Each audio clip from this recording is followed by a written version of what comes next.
तो जैसा कि हमने लास्ट एपिसोड में देखा, यूलिंग और फैन केसरवेनिया में एंटर करने की कोशिश कर रहे थे, लेकिन तभी उनके रास्ते में वॉन रेक्सिव आ जाता है। वॉन रेक्सिव यूलिंग और फैन को वहां से वापस जाने के लिए कहता है। वो कहता है कि जल्द ही केसरवेनिया तबाह होने वाला है और तुम्हारे लिए यही अच्छा होगा कि तुम यहाँ से चले जाओ। और तभी वहाँ पर फैंग यूलिंग के टीचर जाओ जुनजी आ जाते हैं। वॉन रेक्सिव जाओ जुनजी पर अटैक करता है, लेकिन वो बहुत ही आसानी से उसके अटैक को डॉज करके उसे इंजर्ड कर देते हैं, जिसके बाद वो यूलिंग और फैंग के साथ आगे निकल जाते हैं। अब आगे एपिसोड की स्टार्ट में हमें केसरवेनिया के एंट्रेंस गेट को दिखाया जाता है, जहां गॉट हेड और काउ हेड गेट की रखवाली कर रहे थे। तभी वहां पर एक सॉर्ड उड़ती हुई आती है। गॉट हेड उस सॉर्ड की आवाज से जाग जाता है। गॉट हेड और काउ हेड को समझ नहीं आता कि आखिर अभी यहाँ क्या हुआ। तभी वहां पर जाओ जुनजी आता है। जाओ जुनजी को देखकर वो दोनों पूछते हैं कि तुम कौन हो। तो जाओ जुनजी बताता है कि मैं मिस लिंडा का टीचर हूँ। वो बोलता है कि मेरा नाम जाओ जुनजी है, मेरे साथ यहाँ और 2 लोग आए हैं जो कि जल्दी यहाँ पहुँचने वाले हैं। काउ हेड और गॉट हेड उसको पहचान जाते हैं और उसको ग्रीट करते हैं।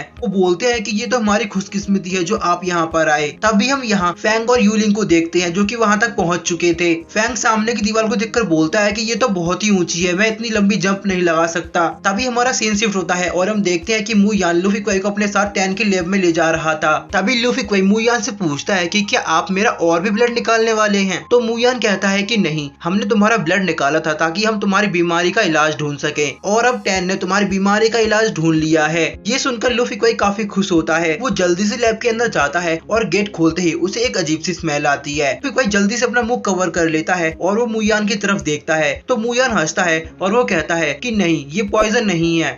टैन की लैब से अक्सर ऐसी ही स्मेल आती रहती है, इसीलिए मैं अंदर नहीं जाता। ये सुनकर लूफी क्वेई अंदर जाता है। वो टैन के पास आता है और उससे पूछता है क्या तुम्हें मेरी बीमारी की दवाई मिल चुकी है। तो टैन उससे कहता है कि तुम बीमार नहीं हो, लेकिन मुझे तुम्हारे लिए एक रास्ता मिला है। मैं तुम्हें एक ऐसी दवाई दूंगा जिससे तुम अच्छे सपने देख सकते हो। तो ये सुनकर लूफी क्वेई बोलता है कि आपके कहने का मतलब है कि सोने के बाद मैं किसी को पागलों की तरह नहीं मारूंगा। तो टैन बोलता है कि बिल्कुल सही, लेकिन वो बोलता है कि ये मेडिसिन फ्री नहीं है, इसके लिए तुम्हें मेरी एक कंडीशन माननी होगी। तो लूफी कोई पूछता है कि किस तरह की कंडीशन। तो टैन उसको बताता है कि तुम्हें इसके बदले मुझे अपना थोड़ा खून देना होगा। तो ये सुनकर लूफी कोई बोलता है कि तुम मेरे खून के पीछे क्यों पड़े हो, ये बिल्कुल भी अच्छा नहीं है। टैन बोलता है कि चॉइस तुम्हारी है, अगर तुम्हें ये मेडिसिन चाहिए तो तुम्हें मुझे अपना खून देना ही होगा। तो लूफी कोई उसकी बात पर एग्री हो जाता है। वो कहता है कि बताओ तुम्हें कितना खून चाहिए, मैं तुम्हारे सामने हूँ, तुम्हें जितना चाहिए निकाल सकते हो। टैन कहता है कि तुम्हें जल्दबाजी करने की जरूरत नहीं है, पहले मैं तुम्हारे लिए एक्सिलर बनाऊंगा और उसके बाद तुम्हें मार्शल आर्ट भी कम्प्लीटली सीखनी होगी।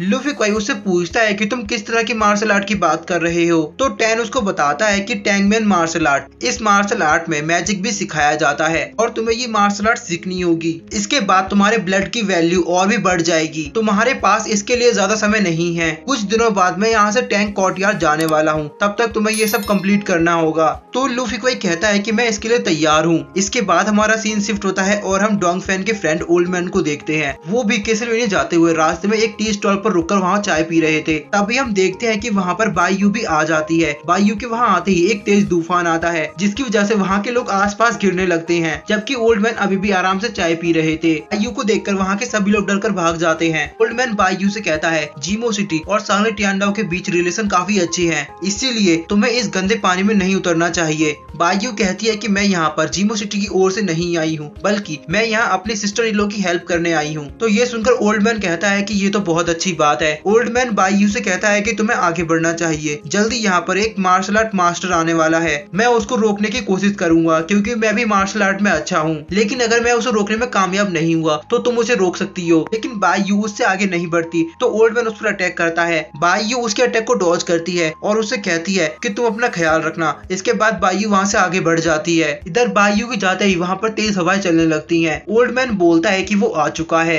इसके बाद हम देखते हैं कि एक स्वॉर्ड उड़ती हुई ओल्ड मैन के पास आती है, लेकिन ओल्ड मैन बहुत तेजी के साथ उसकी स्वॉर्ड को रोक देते हैं। और तभी हम देखते हैं कि यहाँ पर वो दूसरा मास्टर भी आ चुका है। दूसरा मास्टर ओल्ड मैन से पूछता है कि आप यहाँ पर क्या कर रहे हैं। ओल्ड मैन हंसते हुए उससे कहते हैं कि मुझे पता था तुम यहाँ आओगे, इसीलिए मैं तुम्हें रोकने के लिए यहाँ आया हूँ। के बाद ओल्ड मैन यहाँ पर एक अटैक परफॉर्म करते हैं। इस अटैक को देखकर दूसरा मास्टर समझ जाता है कि ये तो 90 लाइटनिंग अटैक है। इसके बाद उन दोनों मास्टर के बीच फाइट स्टार्ट हो जाती है। तभी हमारा व्यू शिफ्ट होता है और हम केसर कैसलवेनिया को देखते हैं। उन लोगों के अटैक की आवाज कैसलवेनिया तक भी आ रही थी। वहाँ का मौसम काफी खराब हो जाता है। तभी हम फिर से ओल्ड मैन को देखते हैं। दूसरा मास्टर ओल्ड मैन से बोलता है कि मुझे जाने दो, हमारी तुमसे कोई दुश्मनी नहीं है। लेकिन ओल्ड मैन उस पर थंडर बॉल से अटैक करते हैं। वो अटैक सीधे उस मास्टर के जाकर लगता है, जिसके बाद वहाँ एक तेज धमाका होता है। उस धमाके का असर कैसलवेनिया तक भी आता है। काउहेड मुयान से बोलता है कि मैं उन लोगों को देख नहीं पा रहा, लेकिन फिर भी मैं बता सकता हूँ कि वो लड़ाई बहुत ही खतरनाक हो रही है। मुयान बोलता है कि मुझे पता है अभी ये समय हर किसी के लिए खतरनाक है और ये 9 लाइटनिंग अटैक काफी ज्यादा पावरफुल होता है। इसके बाद हमारा भी फिर से उन लोगों की फाइटिंग पर जाता है, जहाँ हम देखते हैं कि उस अटैक की वजह से सब कुछ तबाह हो चुका था, लेकिन अभी भी उस दूसरे मास्टर को कुछ भी नहीं हुआ था। वो जंप करके ओल्ड मैन पर अटैक करता है।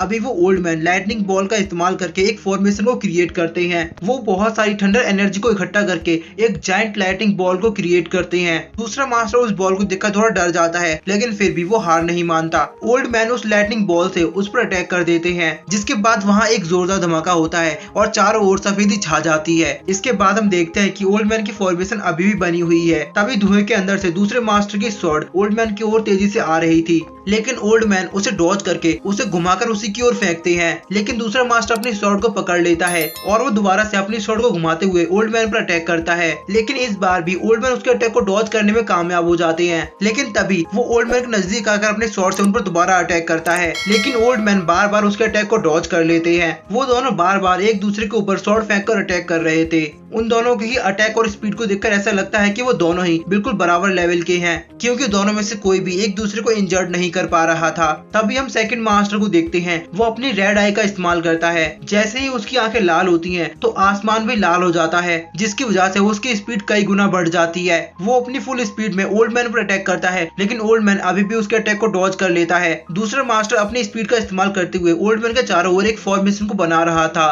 उसकी स्पीड इतनी ज्यादा तेज होती है कि ओल्ड मैन को इसकी भनक नहीं लगती और वो बहुत जल्दी उस पूरी फॉर्मेशन को तैयार कर देता है। ओल्ड मैन उसकी फॉर्मेशन के अंदर कैद हो जाते हैं। इसके बाद हम देखते हैं कि वो मास्टर अपनी स्वॉर्ड की स्पिरिचुअल बॉडी का इस्तेमाल करके एक जायंट स्वॉर्ड बनाता है, जिसके जरिए वो उस ओल्ड मैन पर अटैक करता है। लेकिन वो ओल्ड मैन भी अपनी थंडर बॉल्स का इस्तेमाल करता है। दोनों के अटैक आपस में टकराते हैं और जोरदार धमाका करते हैं। इसके बाद हमारा सीन शिफ्ट होता है और हम ड्रैगन विन को देखते हैं। ड्रैगन विन अपने कैंप से बाहर आता है और वो भी इस सब फाइटिंग की आवाज सुन पा रहा था। ड्रैगन विन बोलता है कि ये तो 9 लाइटनिंग अटैक की आवाज थी। इसके बाद हमारा सीन शिफ्ट होता है और हम उसी दूसरे मास्टर को देखते हैं। वो ओल्ड मैन से फाइट करते हुए काफी ज्यादा थक चुका था और वो बहुत ही ज्यादा इंजर्ड भी हो चुका था। ओल्ड मैन उसके पास आते हैं। वो ओल्ड मैन से बोलता है कि मैं इनविंसिबल हूँ, मुझे कोई नहीं हरा सकता। अगर तुम मुझे रोकना चाहते हो तो तुम्हें मुझे मारना होगा। इसके बाद वो मास्टर ओल्ड मैन पर ड्रैगन स्वॉर्ड अटैक करता है। बहुत सारी स्वॉर्ड्स ओल्ड मैन की तरफ जा रही थी। अभी वो ओल्ड मैन अपनी थंडर पावर का इस्तेमाल करता है, जिसके बाद वो ओल्ड मैन बहुत ही आसानी से उसके अटैक को नलीफाई कर देते हैं। साथ ही ओल्ड मैन की थंडर लाइट दूसरे मास्टर की तरफ भी बढ़ रही थी। वो उसको रोकने के लिए अपनी स्वॉर्ड से उन पर अटैक करता है, लेकिन तभी अचानक से वहाँ सब कुछ सफेद हो जाता है।